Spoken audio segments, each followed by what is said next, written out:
Yun, Red LOS. So, paano nga ba natin ayusin or i-report yung Red LOS? Red naman yung LOS natin sa modem. So, ibig sabihin, wala tayong internet connectivity. Maraming nagre-reklamo pag ganun. Tapos, hindi nila alam ano lang gagawin. So, sa video na to, ituturo ko paano natin i-port, i-schedule para mapuntahan ng technician yung Globe fiber nyo para ma-repair agad at maibalik yung internet connection. Okay? So, Globe One app, open nyo lang.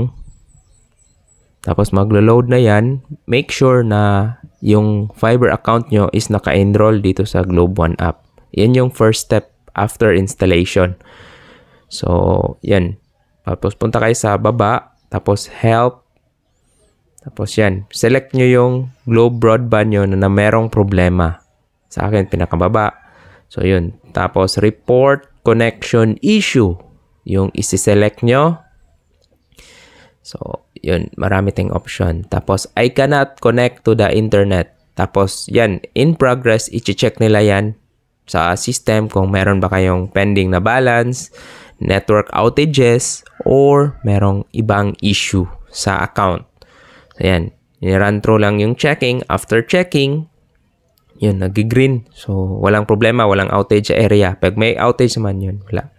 Dito, ilagay mo na rin na I cannot connect.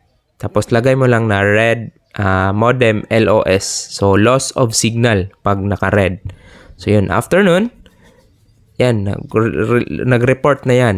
Nag-generate na ng ticket. So, select ka lang ng schedule. After selecting the schedule, yan, submit. Yun, nakatanggap na agad ako ng text about Globe na schedule repair. Thank you and subscribe.